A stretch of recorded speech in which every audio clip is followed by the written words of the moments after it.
I think the truth is that I was the worst kind of nihilist. The kind who isn't aware he's a nihilist. I was like a piece of paper on the street in the wind, thinking, now I think I'll blow this way. Now I think I'll blow that way. My essential response to everything was, whatever.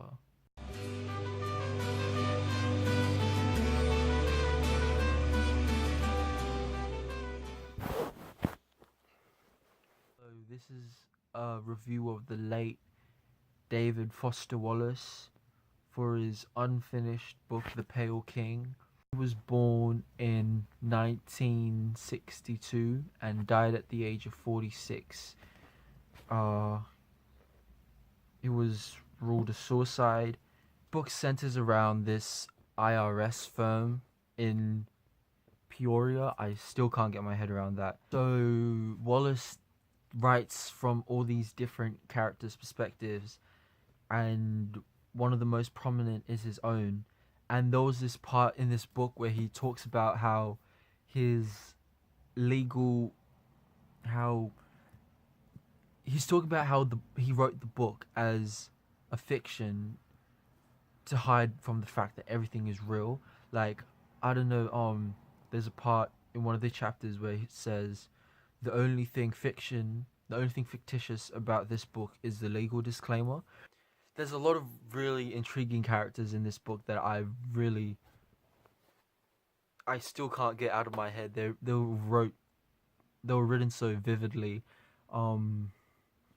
There's this kid that had this obsession as from when he was little to be really flexible, and every single day he'd like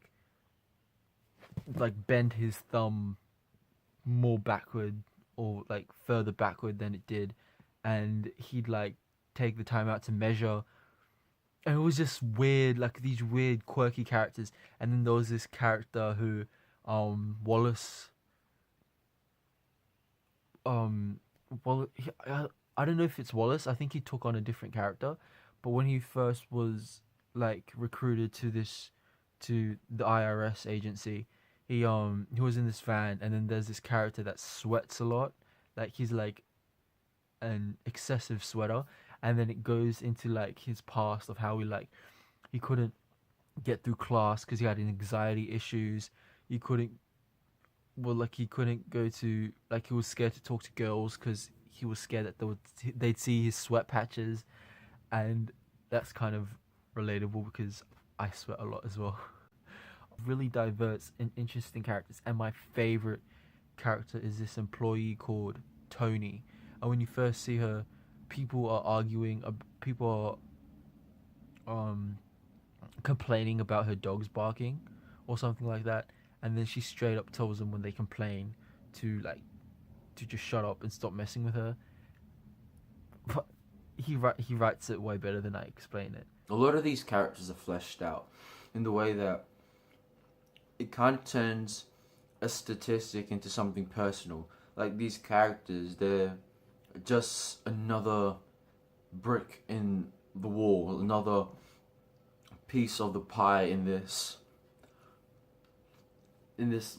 establishment. They're not really, especially in a tax industry thing, they're just a number. But what Wallace does is that he fleshes them out and he gives them their own backstory. Like, and I know that if it wasn't for his premature death, then there'd be further growth to these characters, especially the obscure ones, and especially the ones that you really wanted to know more about, like Tony. And the thing that is pulling these characters together is the sense of loneliness and isolation. And like Tony, Wallace said, damaged goods. And it kind of does well, the book does well to convey that. And I feel that when he talks about himself, he reflects that as well. Like, your characters are a part of you. Pain he was feeling at that moment that propelled him to do that are reflected in his characters. This is my first entry into a Wallace book, and one of the things I picked up was his writing style.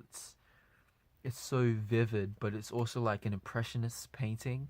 It's he sculpts with words, and I think the very first chapter, is like a testament to that. Like he's describing this field of flowers, and he's naming each one like his god, and his like naming his creation or something like that. And then how they're like he compares them to like a mother's warm embrace.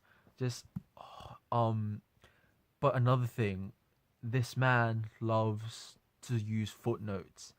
There are some pages where all of it's footnotes, and it's kind of, for me, kind of jarring because the font the font isn't too small, but then when it gets to the footnotes, it gets really, really small, and 2 pages worth of content could be like stacked into one whole page. But I'd argue that it grew on me halfway through. All those footnotes halfway through the book, they grew on me, and they didn't really become a problem for me. A lot of the sizes of the chapters vary. There are a lot of short chapters, ones where it's just dialogue. There's this really, really funny one, I think really near the beginning of this book, where these people are just having a conversation about jerking off or something. But then there are some chapters that go on for like 20 pages, and then it's just like nothing happens. It's just about like records for a computer database or something. Wallace did a really he succeeded. He made taxes interesting. Um and I think postmodernism, I think that's the what you'd label this, in the realm of Fight Club as well. And the way David Foster Wallace writes about his own life, like the quote that I said in the beginning, indifference, it sort of reminds me of Chuck Palahniuk,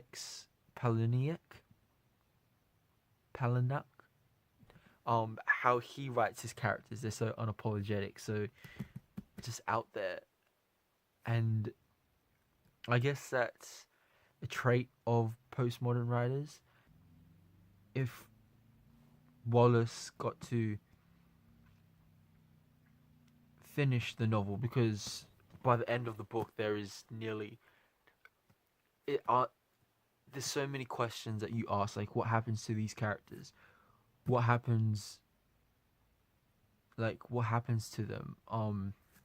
There was these two interesting characters as well. This woman that's supposedly married and her husband's really sick, and another one, a guy who is really quiet, but the way she perceives him, he's really an interesting character. He's really precise with his movements. It's so, I don't know.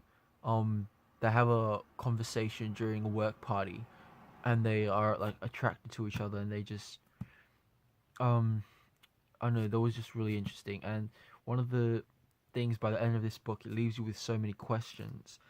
What happens? What happens to these characters? What happens to this firm? Considering Wallace's suicide, I'm not going to make the argument that when an artist takes his own life, his catalogue of work becomes suddenly more provocative or more inflicting or more interesting. But when I think about this, there are a lot of themes running through this book, and I feel one of them were indifference, nihilism, as you saw from the beginning, and isolation. And that's what I loved when he talks about all of these, where there's a chapter where he lists everyone, and he like sort of writes a screenplay, and then he's just like, he does this, she does this, he looks up, she does this, and then because they're all sitting in a row, they're all their workstations, they're all sitting in a row, they have to keep quiet, they do their work. They have an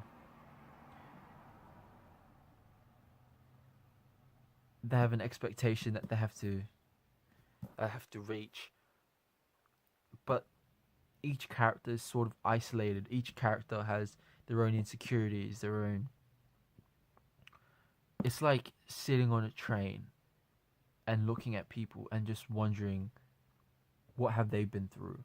I don't know what to think of this book, really.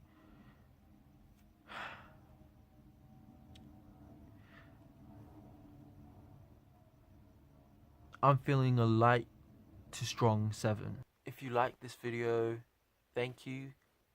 If you hate this video, thank you. I love you. Be safe.